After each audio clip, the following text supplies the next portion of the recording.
Oi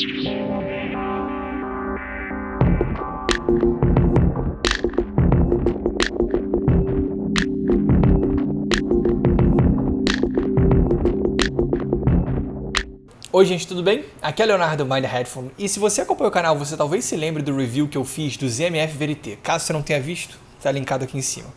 O que eu queria que você lembrasse desse review é que essa marca, ZMF, ela nasceu com o Zach Merbach modificando fones da Fostex. E eu queria lembrar isso porque o fone sobre o qual eu vou falar hoje é de uma marca que começa exatamente da mesma forma.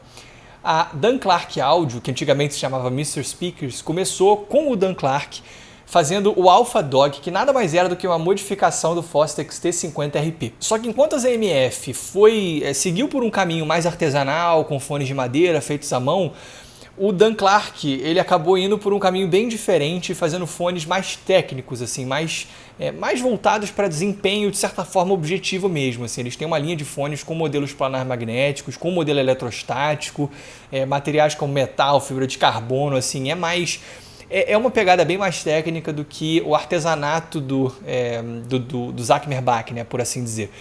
O modelo que eu tenho aqui hoje foi enviado pelo Vinícius, apoiador do canal, e é o Ether 2, que é o topo de linha deles, planar magnético, ele custa $2.100. Fisicamente, o Ether 2 é um fone que me deixa um pouquinho dividido pelo seguinte. Em primeiro lugar, eu tenho que elogiar o quanto ele é um fone leve e confortável. E isso para um planar magnético é difícil. Normalmente esse tipo de fone é muito pesado. E o Ether 2 não, ele é bem leve, é um fone que não traz nenhum tipo de incômodo significativo. A construção das conchas é boa, ele é todo feito de metal, assim, principalmente. Ele tem um esquema de cabos, de conectores que eu achei bem interessante. Meio que um mini XLR com um esquema de molas, assim, que me passa bastante segurança. É meio complexo, mas é bem seguro. Os cabos são revestidos de tecido, são bem parrudos. Ele vem com uma case rígida para transporte, bem interessante também. Só que existem algumas soluções que eu achei um pouco estranhas. Primeiro, assim, algumas coisas são tipo meio simples. Eu sei que o foco é leveza, mas eu achei a estrutura do arco não muito condizente com um fone de $2.000. Assim, são duas tiras de metal, cara, mega fininhas ali, simples. Cara, com um esquema de ajuste de altura, assim, é uma tira de couro perfurada que, ok, tá querendo trazer conforto, mas tipo, com uma pecinha de plástico meio chumbreguinha, assim, sabe? E meio que, tipo, esse ajuste de altura, né, dessa tira de couro, né, assim que você ajusta a altura do fone, ela é meio que mais solta de um lado, então, assim, cara, algumas coisas que me deixou meio cabreiro, assim, e acho que, principalmente, o que eu achei mais bizarro é o esquema de troca das almofadas, que eu achei bem zoado, assim, tipo, cara, é um adesivo. Então, assim, você meio que descola a almofada, sabe? Não é uma coisa que transmite muita segurança. Ele é um tipo de adesivo que eles dizem que vai durar aí 200 trocas. E beleza, né? Quem vai trocar 200 vezes a almofada do fone? Mas é uma coisa meio grosseirona, sabe? Tipo, eu prefiro um esquema de encaixe um pouquinho mais bem pensado. Preferiria isso a esse adesivo. Assim, o lado positivo é que ele é bem seguro. Mas não me parece, de novo, um processo que você executa em um fone de $2.000, tipo, $2.000, perdão, né? Você arrancar, tipo, as almofadas coladas. Enfim, no final das contas é um produto que me divide um pouco, porque por um lado ele tem um conforto e leveza, mas por outro ele tem umas soluções meio à la Hi-Fi Man, assim, que você fala, tipo, pô, cara, $2.000 ele tem isso? Então, é isso, divide um pouquinho. Mas enfim, vamos lá. O Ether 2 é um fone que não me impressionou muito de início. Só que quem está no hobby há mais tempo sabe que muitas vezes esse é o marco de um grande fone. Por quê? Ele não chama atenção para nada. É um fone que com o tempo você percebe que é excepcionalmente correto. De certa forma me lembra um pouco o Sennheiser HD600, no sentido de que é um fone que você coloca e é tipo, é isso.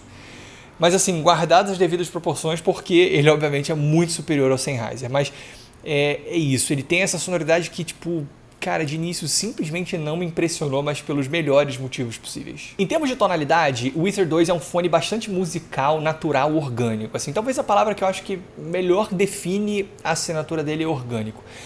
No review do ZMF Verité, eu fiz uma analogia com tipo ambientes para explicar exatamente o que seria a sonoridade do ZMF. E assim, para mim, é como se o Ether 2 ele tivesse entre o Hi-Fi Man Edition X e o ZMF Verité. Então ele é um fone com bastante eufonia e musicalidade, mas sem exagerar na mão. Para começar, os graves são bem de planar mesmo, assim, extensão quase infinita. muito impacto e muita definição. Cara, assim, baixos são tipo magistralmente renderizados por esse fone.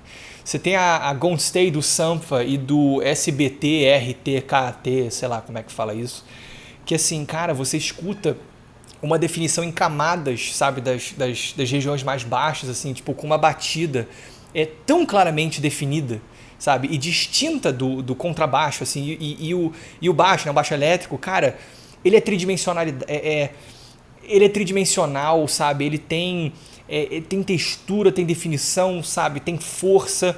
Cara, é uma apresentação muito física dos graves. E sem nenhum exagero, sabe? Assim, são graves, de novo, assim, de planar, cara, da melhor categoria. Essa definição, aliás, cara, é um tema aqui. Você tem uma transparência, sabe? Uma resolução muito impressionante, né? Uma separação instrumental, um recorte. Mesmo em rock, por exemplo, né? Que é um estilo onde isso muitas vezes pode ser meio desafiador. Cara, o Wither 2 ele se sai muito bem. Você pega uma Time Machine do The Winery Dogs. Cara, eu não costumo escutar, de novo, esse grau de separação instrumental em rock. Né, em você conseguir enxergar realmente, tipo, cara, uma definição muito clara ali de espacialidade, sabe? Tipo, com cada coisa estando muito bem definida, uma apresentação de camadas, assim. Cara, é incrível, tipo... Primeiro porque a tonalidade é impecável, e segundo porque tudo é muito claro e definido. Eu até acho que para algumas pessoas pode faltar um pouco de uma energia, sabe? De uma pegada um pouco mais viva. Mas pra mim, cara, sei lá, você pega uma YYZ Rush, cara, assim, tá tudo ali, sabe? Tonalidade, definição, transparência, tridimensionalidade, até energia, assim, beleza, ele não tem muita... Ele não tem aquele pico tipo na região da presença, né, que deixaria tipo guitarras e vozes mais para frente, mas ao mesmo tempo ele é mais linear, ele é mais equilibrado nessa região. Então assim, essa sensação, sabe, de definição e de... Não é transparência de você escutar, tipo, muitos detalhes, não é isso. Apesar dele ser bem detalhado, ele não escancara esses detalhes, mas é sobre você conseguir enxergar muito fundo na música, sabe? Com muita definição, com muita... realmente com muita transparência, entendeu? Mas assim, em termos de tonalidade, eles seguem essa pegada um pouco mais comedida, sabe? Não comedida, mas... Sei lá, você pega um fone tunado com a curva da Harman, por exemplo, né? O AKG-N90Q, que é o fone mais próximo do Wither que eu tenho aqui, meio que em categoria. Apesar de serem fones muito diferentes, assim, são dois headphones high-end. E o N90Q, ele tem muito mais presença nesses médio agudos. Isso faz com que ele tenha meio que essa região da presença mais acentuada. Isso traz uma impressão de maior detalhamento, mas ao mesmo tempo faz com que em várias situações ele seja mais agressivo. O Wither 2, ele de novo, ele me parece mais linear, e com médios meio que mais naturais, de certa forma. É meio que uma questão de preferência, sabe? Com o N90Q você pode acabar com um fone que é mais claro, mas com o Wither 2 você tem um fone que é mais musical e mais envolvente no geral, sabe? Eu acho que são duas abordagens um pouco diferentes, mas assim, cara, se eu ouvir um jazz assim no Wither 2, né, uma coisa mais melódica, mais envolvente, é uma bela experiência. Em termos de espacialidade, assim, ele obviamente não vai chegar no nível de um Sennheiser HD800, né, mas assim, tanto em termos de profundidade quanto de horizontalidade, ele é muito competente. E essa espacialidade, ela se junta muito bem a essa definição, sabe? Você acaba com uma imagem 3D bastante definida, assim, que ele te apresenta. Eu achei ele bem interessante nesse aspecto. Não é o melhor da categoria, de novo, né? O HD800 é um fone que é muito mais expansivo, mas o Wither 2 é extremamente competente. Cara, e nos agudos, essa pegada ela meio que permanece, porque é o seguinte, são agudos que, com as almofadas de suede, tá? Eu já vou chegar nas de couro. Eles são agudos que eles parecem meio nada de início, sabe? Você escuta assim, você nem presta necessariamente atenção nos agudos, então é meio tipo, beleza, né? Ele tem agudos que estão ali. Só que é o seguinte, quando você para ouvir e você fala, não, peraí, cara, deixa eu prestar atenção no que está acontecendo na região aguda desse fone.